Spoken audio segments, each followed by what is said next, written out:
Je suis Serge Gras Olivier, enfin Gras Serge Olivier, donc de prénom. Serge Olivier, simplement. Et je suis comédien, acteur ivoirien. Je viens d'Akupé-Zodji.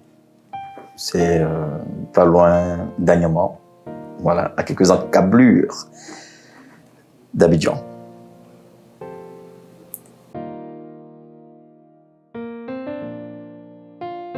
Mon enfance a été une enfance joyeuse, très très joyeuse, avec ma mère, je cite le contemporain, oui, Chayemart, qui m'a donné une belle enfance, qui m'a entouré de mes frères, de mes sœurs. On n'hésitait pas surtout, jeune enfant que j'étais, à aller toutes les vacances au village. On s'imprégnait de la culture acquise. On voyait ce qu'il fallait faire au village et autres. On était les plus heureux de la terre, en famille, les repas en famille, voilà, les visites, on va dire familiales. J'ai vécu une très belle enfance. Je remercie vraiment le bon Dieu de m'avoir posé dans les bras de ma mère. Alors, bien avant de parler de début dans le cinéma, de mettre le pied dans le cinéma, j'ai commencé au théâtre depuis l'âge de 8 ans. Oui, l'âge de 8 ans à la paroisse, d'abord à la paroisse Saint-Laurent de côté, Yopougon. Et après ça, bon, déjà à 8 ans, j'avais une grosse voix. Je m'arrangeais à avoir une grosse voix. Et on m'a donné le rôle de l'ange gardien pour ceux qui ont fait la naissance du Christ. Donc, c'était une pièce qui se jouait à la veille de Noël. Et voilà, on m'a repéré comme ça. On m'a dit, bah, tiens, tu peux bien faire l'ange gardien qui apparaît à la Sainte Vierge. Et je l'ai fait, les gens ont apprécié, les gens ont aimé. Voilà, mais bien avant même, dans l'enfance, pour revenir un peu en arrière, on avait, quand on avait une grande sœur qui se faisait les tresses, on était tous autour.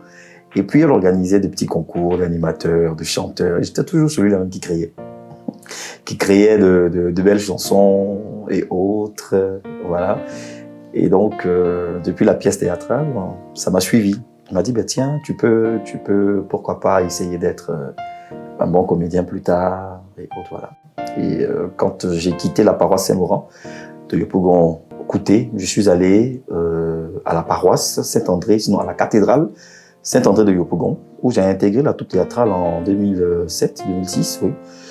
La parale liturgie de Saint-André. Avec cette troupe théâtrale, on était formé par d'excellents comédiens, même de grands comédiens. Elvis, Akombecho, oui, Koutou. Et de là, j'ai eu mon premier rôle.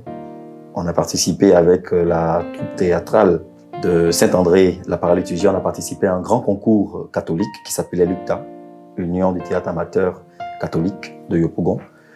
Et là-bas, j'ai eu mon premier prix en tant que meilleur acteur à, oui, 2 manches et à la finale aussi. Puis c'est parti comme ça.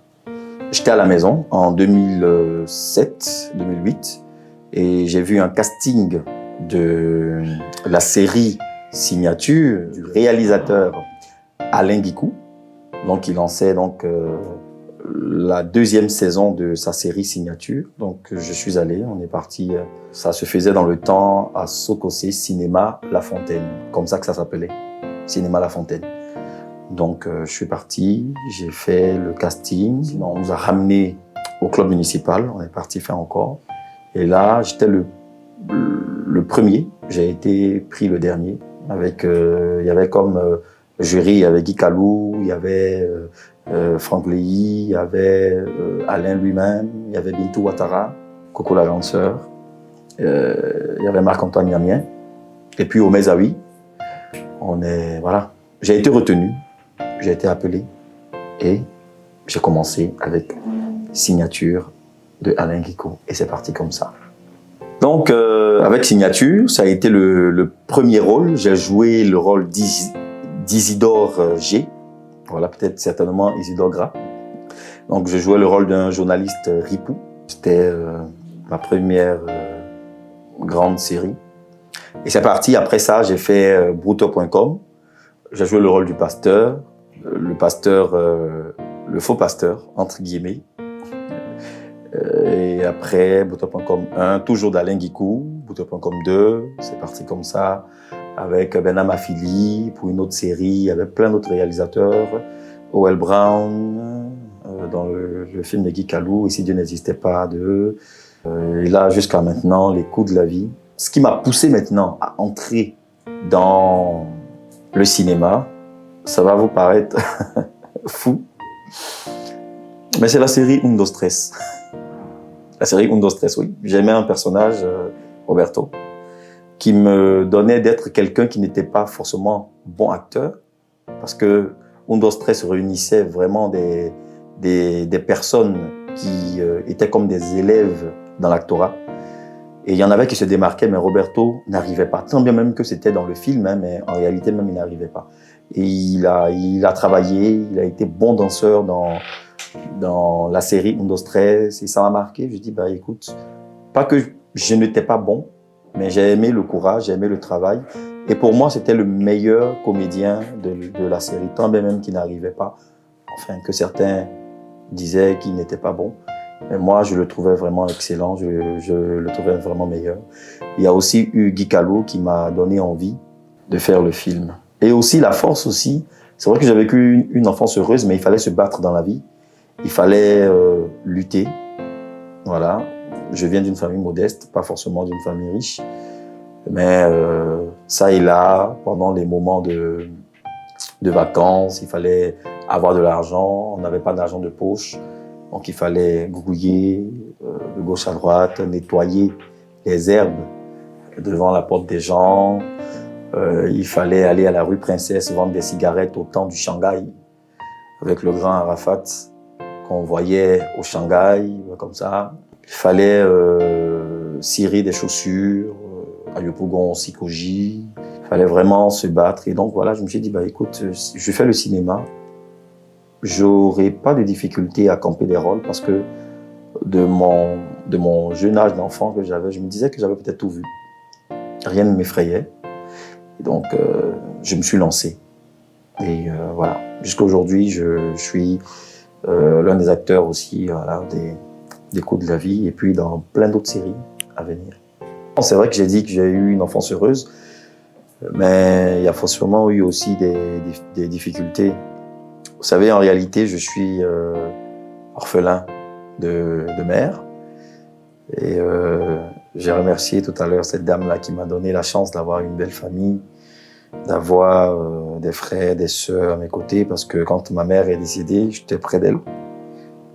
Elle agonisait, moi j'étais juste à côté, j'étais assis, j'avais 3 ans. Et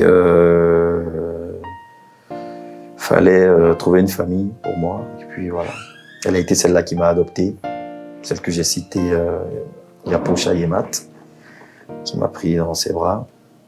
Et après, vous savez, j'étais pas un garçon facile. Hein. J'étais assez têtu. Beaucoup de coulouches avec moi, dans mon enfance. Et donc, la déception de cette maman, voilà, m'a ramené donc dans ma famille initiale. Et là-bas, grosse galère. C'était la difficulté au niveau de la nourriture, parce que les grands-parents étaient tous deux retraités. Donc il fallait se battre. Je faisais de petits commerces au quartier. Cirer des chaussures. Je vendais en même temps le matin des téléphones portables. Je partais à l'école, je revenais. Il fallait automatiquement manger un petit garba, placer sa table de cirage, demander à cirer 2-3 chaussures, avoir 300, mettre 200 dans la caisse, 100 francs sur soi, aller. Et j'étais au collège. Hein. J'étais au collège. Donc, il fallait revenir à l'école à 18h, bosser. Après, 22h, 20h, placer la table de cigarettes, vendre jusqu'à 2h du matin. C'était vraiment compliqué. Mais dans le quartier où j'évoluais, il y avait plein de choses, la drogue, les jeux hasard, mais je ne m'intéressais pas à ce genre de choses-là. J'avais une vision, j'avais quelque chose que je visais. Et donc, je me suis toujours dit que si je sombrais, parce que moi, je suis quelqu'un, je ne fais pas les choses à moitié. Et très tôt, j'ai compris que si je basculais dans une certaine addiction, c'était terminé pour moi. Et par la grâce de Dieu, j'ai tenu. Et voilà, c'était juste ce point-là. Donc, le cinéma m'a donné cette ouverture-là, d'esprit, d'être libre, voilà, d'être moi-même. Et encore, j'arrive dans le cinéma, ces difficultés-là que je rencontre. Problème de casting, humeur de certains réalisateurs. Pas que je ne me laisse pas diriger, mais bon, c'était compliqué. Donc, voilà. Mais c'est pas facile. C'était pas facile. Vous savez, il y a des fois où tu penses pouvoir réussir à un casting. Tu viens tout guindé, oui, c'est toi. Et puis après, on te dit non, tu n'entres pas dans le rôle, désolé. Bonsoir ou bonjour. Tu vas à la maison, tes épaules redescendent comme ça. Et voilà, ces moments douloureux, oui, ça fait mal. Ça fait mal. Il y a un grand réalisateur ici, je dirais africain, oui, qui doit faire une grosse série sur Arafat. Je suis allé, on lui a parlé de moi. Non, c'est ce gars. Et puis, quand je suis arrivé, j'ai joué, j'ai donné. Je voulais vraiment jouer dans sa série. Et à la fin, je reçois un mail pour me dire que je ne suis pas retenu.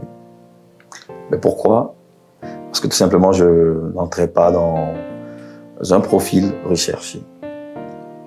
J'ai dit, c'est vraiment décevant. Pourquoi? Parce que on se dit qu'on a la chance ultime, parce que forcément, on a envie de tourner encore avec d'autres réalisateurs, d'autres grands réalisateurs. Peut-être pour certaines personnes, ça paraît petit, mais pour moi, c'était un très gros coup dur. Et puis, on a souvent eu envie de baisser les bras, de se dire, non, ben écoute, oui, il y a eu un moment où j'ai dit que je ne faisais plus le cinéma. J'ai donné l'information à tous mes amis, parce qu'il y avait beaucoup de guéguerres aussi entre les réalisateurs, beaucoup de problèmes. Beaucoup de problèmes. Donc, je voulais pas être, excusez du mot, mais un lèche-botte. Donc, j'ai décidé de me retirer. C'était pas, en tout cas, il n'y avait pas de proposition indécente, hein, comme ce que peut-être vous pouvez penser, hein, le petit coquin. Non, c'est pas ça. C'était plus, voilà, vous savez, quand on tourne, il y a la femme, il y a la femme, voilà, c'est plus les femmes, hein. Ah non, ça là, fais pas ça, hein, non. Encore quand la dame en question se lie d'amitié avec toi, pourquoi tu as dit bonjour, tu es dans des problèmes, on ne tourne plus à toi, hein. Tu es d'un pain. Donc, c'est beaucoup de choses, oui. Ah oui. C'est des difficultés, ça aussi, parce que tu ne comprends pas, tu te dis, mais pourquoi est-ce qu'on ne regarde pas ton talent et autres, mais par la grâce de Dieu, comme je l'ai dit, il y a certains réalisateurs qui savent prendre de la hauteur, comme Alain Guicou, qui est vraiment carré dans le travail, et puis voilà quoi. Avec qui on se dit, bon, on garde de l'espoir, et on avance quoi. Voilà. Mon plus beau souvenir, c'était dans la série Mélodie, réalisée par Alain Guicou, diffusée sur une autre chaîne francophone de la place. Et je jouais aux côtés de Lokwa Kanza. C'était pour moi merveilleux, parce que je le voyais, on copiait ses chansons en classe, tout ça. Quand il est arrivé, on lui a dit que voilà, c'est lui qui va jouer, c'est Serge qui va jouer le rôle de ton neveu, chorégraphe, tout ça. Il m'a dit, Serge, je ne connais rien du cinéma. Si je te donne la réplique, que ça te plaît pas, n'hésite pas à me... je tombais des nues, j'ai dit, mais Lokwa Kanza qui me dit ça, franchement.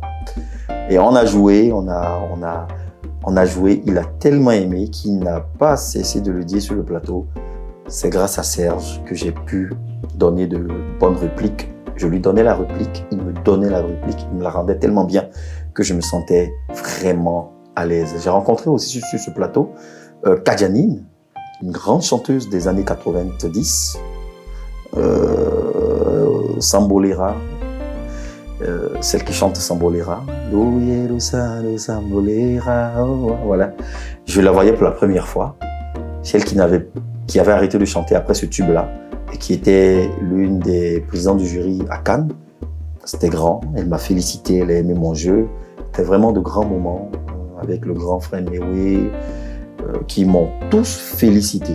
Tous les acteurs ont dit, quand ils finissaient de jouer, tous les artistes qui venaient jouer dans la comédie musicale Mélodie disaient « Mais attends, c'est qui ce jeune? Il est parfait. » Je me souviens, Mewe m'a demandé « Mais ça fait combien d'années que tu es dans le métier ?»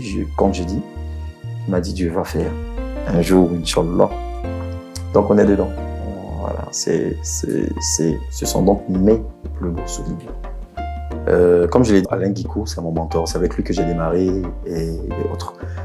Alors, il y avait eu un petit froid entre le réalisateur et moi. On s'était un peu embrouillé sur un tournage et on ne se parlait plus. Voilà, c'était difficile.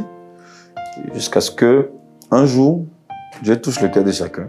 Et puis chacun, on fait la réconciliation. Et il m'appelle, il me dit, bah écoute, j'ai déjà fait un casting. Je pensais plus à toi pour être Yao, mais je veux une personne de forte corpulence. Comme on dit, un gros menteur. Si on voit une personne mince, c'est vrai que tu vas donner, tu peux donner, mais je voulais quelqu'un de plus forte en corpulence, tout ça. Et j'ai pensé à un jeune qui s'appelle, on me dit Biggie, qui dit, ah mais Biggie, je le connais parce que Biggie et moi, on a travaillé sur un projet, un de ses projets qu'on appelait Biggie and Kiss. C'était une production voilà, qu'il a eu à décrocher. Et puis moi, j'étais le directeur d'acteurs. Donc c'est comme ça qu'on a travaillé une première fois. Je le dirigeais un peu dans son personnage avec son acolyte Kiss. Et on s'est retrouvés sur Yao. Quand on s'est vu, c'était vraiment une belle rencontre. On était tellement contents. Il dit, mais si toi tu es là, c'est que moi je suis plus Yao. Il dit, non, mais c'est toi qui es Yao. Mais sauf que moi, je suis ton ami. Il m'a dit, ah, ben ça marche. Donc, le réalisateur était tellement content. Il dit, ah, mais vous vous connaissez? Je dis, oui, mais on se connaît. Biggie, je connais très bien Biggie. Et puis, on est allé à Beaunois. On a répété, on a travaillé. Je lui donnais les répliques de manière vraiment relax. Vraiment, il était à l'aise. Il est rentré dans ce personnage-là. Et ça m'a fait tellement plaisir de tourner auprès de Biggie avec ses nombreux followers qu'il a sur Internet. C'était vraiment un plaisir. Il fallait danser, il fallait chanter. Voilà. Et puis, on a réussi à donner ce que les Ivoiriens attendent toujours des comédiens, qu'on joue bien. Au niveau de là maintenant, c'est pas les trucs. Mais sinon, côté jeu, là, faut bien jouer ça. Mais voilà, on a donné ce qu'on pouvait. Et Yao le menteur a été vraiment un gros carton. Ici en Côte d'Ivoire, le tournage s'est vraiment bien passé. Rigueur, travail. Parce qu'avec Alain, on ne badine pas. Donc le tournage d'Alain, c'est comme une formation militaire. Donc Biggie même, je pense que c'était sa première grosse production. Sur une série en tout cas. Et on s'est tenu les coudes, on a tourné. Quand quelque chose n'allait pas, il venait me voir. Est-ce que ici, là, tu penses que je peux faire ça? Je lui disais aussi, est-ce que tu penses que là, je peux te donner comme ça pour que tu sois comme ça? Et quand je dis comme ça pour que tu sois comme ça, enfin, c'est pour dire que je lui demandais si je donnais telle réplique, est-ce que ça pourrait l'arranger pour répliquer automatiquement, pour ne pas qu'il soit perdu, mais pour ne pas aussi que moi je sois perdu. Et on s'entendait comme ça, on a donné ce qu'on pouvait. Et aujourd'hui, je crois que beaucoup d'Ivoiriens attendent la réplique de Deuxième saison de l'histoire Yao Menteur. Inch'Allah, on va voir ce que ça va donner. Gros big up à toi, Biggie. Alors, je le dirais tout simplement qu'il fallait prendre les choses avec beaucoup de recul, savoir aussi garder son calme face à certaines situations. Prendre des décisions sous l'effet de la colère, ça coûte beaucoup. Ça te fait rater des projets. Oui, par contre ça, dans les difficultés du métier, voilà. Ça te fait rater des projets. Il faut être plus calme, il faut être patient. Il faut se dire que tant que tu as le talent, tu seras toujours coopté pour un rôle et que les gens vont retenir que ça de toi, ton talent. Donc il faut être patient, il faut être aussi persévérant, il faut croire en ce que tu fais. Je dirais ça. Toujours croire en ses rêves. Oui. Alors, et si c'était votre histoire, quel titre lui donneriez-vous ?